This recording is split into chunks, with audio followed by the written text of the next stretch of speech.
As America grew after the Civil War, waterways were filled with steamboat traffic, and railroads followed the flat river valleys westward. The Missouri-Kansas-Texas Railroad was highly anticipated by the farm communities on the north banks of the Missouri River. New and growing towns, including Marthasville, Pierce, and Treloar, welcomed the opening of the Katy in 1896.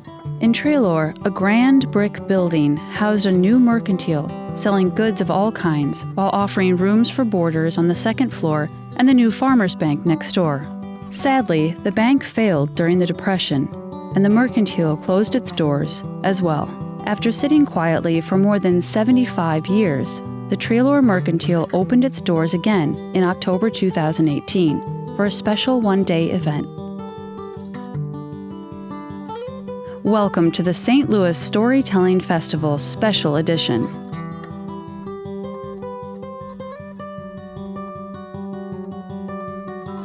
This book tells the stories of 9 generations of children that have grown up along the Missouri River since Lewis and Clark. And some of those stories are set right here. And we're really proud today to have the chance to host this event, to give what we know is a remarkable storyteller an opportunity to talk about this area and to talk about why it's so unique.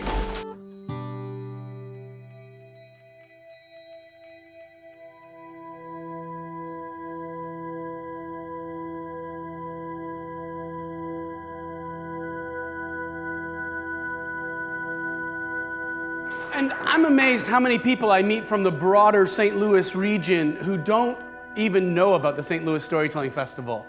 It is, without a doubt, one of the most important storytelling festivals in the world, on the planet. Ron and I worked together on a couple of other projects, but when he called me for this, I was really excited. And especially when Dan very generously mailed me a copy of this book, this is exactly the kind of thing I love to talk about, making the connections. And in a broader sense, that's what storytelling's all about.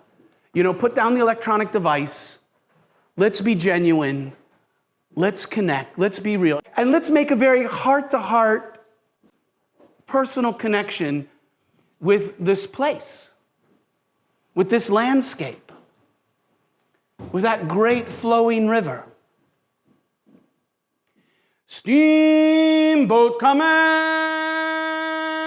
steamboat coming, steamboat coming, black smoke fills the sky. Doors swing open, the works come a-running, steamboat come to town. Boys come whooping and the dogs come a-barking, steamboat come to town. Horses and carts rumble over cobblestone, steamboat coming to town. Lazy loafer, hurry, run along, steamboat coming to town. She's long and slim, sleek and pretty, sailing down the river just like a cloud. Fire in the smokestack lights up the sky, she's so loud all the babies cry. Steamboat coming, steamboat coming, steamboat coming, black smoke fills the sky. Let's travel down the Katy Trail. Let's wander down the broad Missouri Valley. Let us meander through the mind of a 12-year-old girl who lived right here in 1904. We'll call her Katy if that's not too obvious. It was just about this time of year. School had started just a few weeks before, and Katy was walking down the railroad grade. It was a shortcut to the general store so she could pick up the mail on her way home from school. And as Katy walked along and she looked across that great valley, it was easy to imagine the power of that river. Just a year before, from bluff to bluff, in 1903, one of the worst floods the valley had ever seen. Why, the folks just downstream in Washington, they counted more than 100 houses that had been picked up and swirled in the awful and ferocious power. Could you imagine 100 houses swirling by? Trains along the railroad track were tossed about like little toys. Now, Katie's family, they feared the dreadful floods. They were lucky enough to live in a hill farm. So their house and barn and chicken coop and their sheds, they were protected from the flood.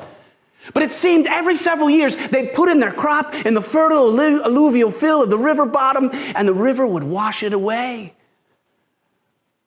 As Katie's grandpa also said, "The Lord giveth," and Grandma would say, "and the flood will take it away." But Katie, she secretly loved the floods.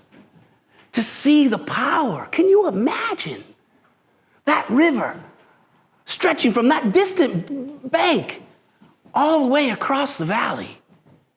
And when the flood waters started to recede, they could go fishing on the land. Huge sturgeons and catfish and small perch would be trapped in little puddles, and her brother and little sister, they would chase the fish across the farm fields.